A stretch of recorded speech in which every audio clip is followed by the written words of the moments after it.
కడప జిల్లా బ్రహ్మంగారి మఠం మండల కేంద్రంలోని డిగ్రీ కళాశాల ప్రిన్సిపల్పై సోషల్ మీడియాలో వచ్చిన ఆరోపణలు అవాస్తవమని, తాను ఎక్కడికి వచ్చి సమాధానం చెప్పమన్నా చెబుతానని, తనపై ఆరోపణలు నిరూపించాలని వెంకటేశ్వర డిగ్రీ కళాశాల ప్రిన్సిపల్ కోరారు. నేనెవరిని బెదిరించలేదని, నా మనస్తత్వం అలాంటిది కాదని వారన్నారు. తనపై వచ్చిన ఆరోపణలతో తాను చాలా బాధపడుతున్నట్లు మీడియా సమావేశంలో తెలిపారు. ఈ ఆరోపణలో భాగంగా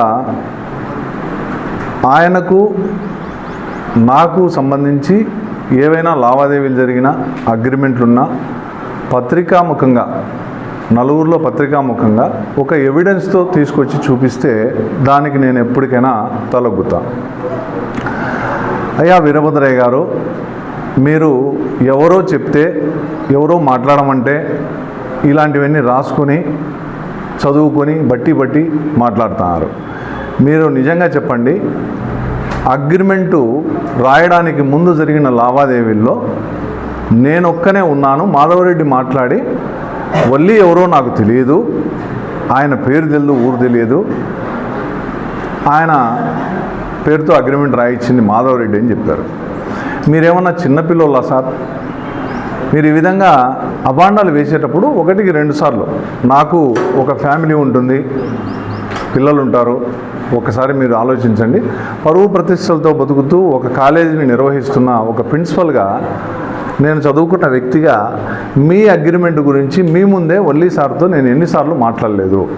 అయ్యా వీరభద్రయ్య గారి అగ్రిమెంట్ క్యాన్సిల్ చేయండి దయచేసి. ఆయన బ్రహ్మంగారి మఠం నుంచి బద్వేల్ పట్టణంలో ఉన్న బ్యాంకులో పనిచేస్తూ ఉన్నాడు, ఆయన అక్కడే ఉంటాడు. మీరు ఎప్పుడు వెళ్ళినా కూడా ఆ బ్యాంకులో ఫోన్ చేస్తే ఒక 15 నిమిషాలు అర్ధగంట టైము వచ్చి రిజిస్టర్ ఆఫీస్ కాడికి వచ్చి క్యాన్సిల్ చేస్తాడు అని మీకు మీ ముందరనే నేను వల్లి సార్తో మాట్లాడాను. ఇవన్నీ విస్మరించి ఈరోజు నాకు కొంతమందికి నేను గిట్టని పరిస్థితుల్లో ఒక టీం లాగా తయారైపోయి నా మీద అనేక అభాండాలు వేస్తున్నారు. వాళ్ళందరూ ఏ విధంగా చెప్తే మీరు అలా ప్రవర్తిస్తూ ఉన్నారు. ఈ అగ్రిమెంట్ కాపీ మీ దగ్గర ఉంది, ఆల్రెడీ రిజిస్టర్ ఆఫీస్ పోయి తెచ్చుకున్నారు. దాంట్లో నా పేరు ఉందా? నా పేరుతో రాశారా? మీరేమన్నా చిన్నపిల్లలా? నేను ఎవరికి చెప్తే వాళ్ళు ఏళ్ళు పెట్టి చూపిస్తానే వాళ్ళ పేరుతో చేయించేదానికి చిన్నపిల్లలు కాదు. చాలా చదువుకున్న వాళ్ళు, బ్యాంకులో ఉద్యోగం చేసేవాళ్ళు, ఈరోజు రిటైర్ అయ్యి ఉండొచ్చు. మీకున్న నాలెడ్జ్ ప్రకారం అగ్రిమెంట్లో ఎవరు పెడుతూ అంటే వాళ్ళ అగ్రిమెంట్ క్యాన్సిల్ చేయాలి, కానీ నా మీద పర్సనల్గా మీరు ఆరోపణ చేశారు. మీకు రావాల్సిన అమౌంట్ ఏదైతే ఉందో అది ముండ్రెడ్డి సారు, వల్లి సారు, నేను, ఒక బేల్దారి ఊర్లో మీకు తెలిసిన బేల్దారే అది, ఆయన కూడా పిలిపించుకొని ఎంత డ్యామేజ్ చేశారు, పైన ఎన్ని రూములు డ్యామేజ్ అయినాయి, డిమాలిష్ చేశారు, వాటన్నిటికీ అయ్యే ఖర్చు టైల్స్తో సహా, సిమెంటు, టైల్స్, ఇసుక, ప్రతి దాంతో కూడా లెక్కేసి మీరు అమౌంట్ తీసుకున్నారు. ఈ అమౌంట్ అనేది ఎంత ఉంది, ఏ విధంగా రికార్డెడ్గా ఎంత ఇచ్చాము, అన్రికార్డెడ్గా ఎంత ఇచ్చాము, క్యాష్ రూపంలో ఎంత ఇచ్చాము, ఈ విషయాలన్నీ కూడా మీకు ఆల్రెడీ నేను విన్నవించాను. నా గురించి మీకు తెలిసి కూడా మీరు మళ్ళీ నా మీద అవమానాలు వేస్తున్నారు. మీరు 15 సంవత్సరాలు 2015లో మనము అగ్రిమెంట్ రిజిస్టర్ అయిపోయింది. 2015 నుంచి 2026 వరకు మీడియా వాళ్ళు లేరా బ్రహ్మంగారి మఠంలో? ఈరోజే కొత్తగా ఏమన్నా మీరు స్థాపించారా మీడియాను? మీడియా ప్రముఖులు ఉన్నారు కదా, మన వాళ్ళ మిత్రులు ఉన్నారు, సోదరులు ఉన్నారు, అందరూ వాళ్ళతో మీరు ఆ రోజు చెప్పిండొచ్చు కదా. 2015లో, 16లో, 17లో, 21లో, 24లో మీరు ఒక సందర్భంలో 2021లో మీరు మా కాలేజీ ప్రిమిసెస్లోకి వచ్చారు. వచ్చినప్పుడు మా కాలేజీ ఓనర్లు విజయవాడ నుంచి వస్తే వాళ్ళ ముందర మీరు వల్లితో ఏదో చెప్పబోతూ ఉంటే నేను, అయ్యా ఇప్పుడు కాదులేయా, తర్వాత మాట్లాడదామయ్యా దీని గురించి, దయచేసి వాళ్ళు వెళ్ళనివ్వండి అని పర్మిషన్ అడిగితే మీరు ఆ రోజు ఏమన్నారు? హూ ఆర్ యూ అన్నారు నన్ను. హూ ఆర్ యూ అంటే అర్థం ఏంటి? 10 మందిలో 10 మంది ప్రముఖుల్లో నన్ను హూ ఆర్ యూ అంటే నాకు ఎంత ఇన్సల్ట్గా ఉండాలి, కానీ అది కూడా నేను మైండ్లో పెట్టుకోలేదు.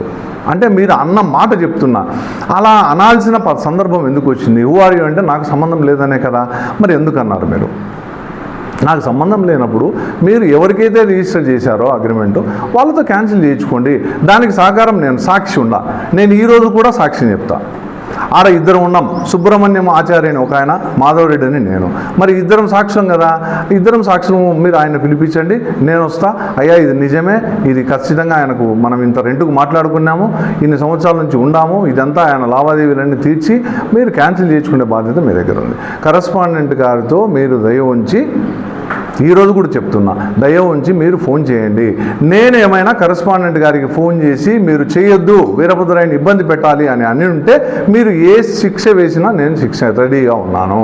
మీరు శిక్షించమని అడిగారు, మీడియా మిత్రుల్ని శిక్షించమని అడిగారు, లేదా ఎమ్మెల్యే గారిని శిక్షించండి, నాకు రక్షణ కల్పించండి, నాకు న్యాయం చేయండి అంటున్నారు. సో ఇవన్నీ నేను ఆల్రెడీ చెప్పాను.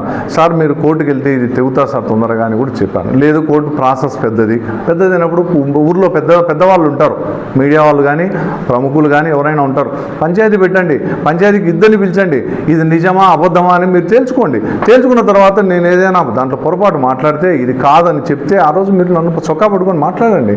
ఇలాంటిది వదిలిపెట్టి మీరు మీ ఇష్టారీతన మాధవరెడ్డి చేశాడు, రౌడీజం చేశాడు, మాజీ ఎమ్మెల్యేతో బెదిరించాడు, ఇవన్నీ మీరు ఒకసారి ఆలోచించండి.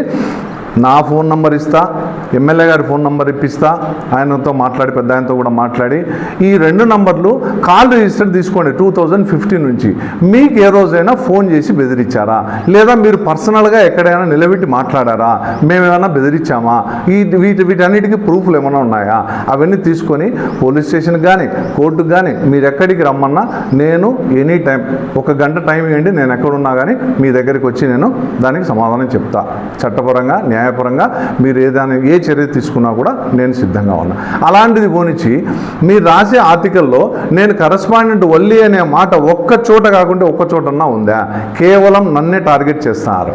అంటే మీ ఉద్దేశం ఏంటి, మీరు అగ్రిమెంట్ గురించి మాట్లాడడం లేదు, మీరు వేరే రూట్లో ఏదో మాట్లాడుతున్నారు, మీకు మనసులో వేరే ఏదో ఉంది కాబట్టి అవన్నీ ఈ విధంగా తీర్చుకోవాలా అని చెప్పి మీరు ఈ విధంగా మాట్లాడుతున్నారు. కాబట్టి దయ ఉంచి మీరు ఇలాంటి చర్యలకు పూనుకోవద్దు, ఒకరు చెప్తే వినొద్దు.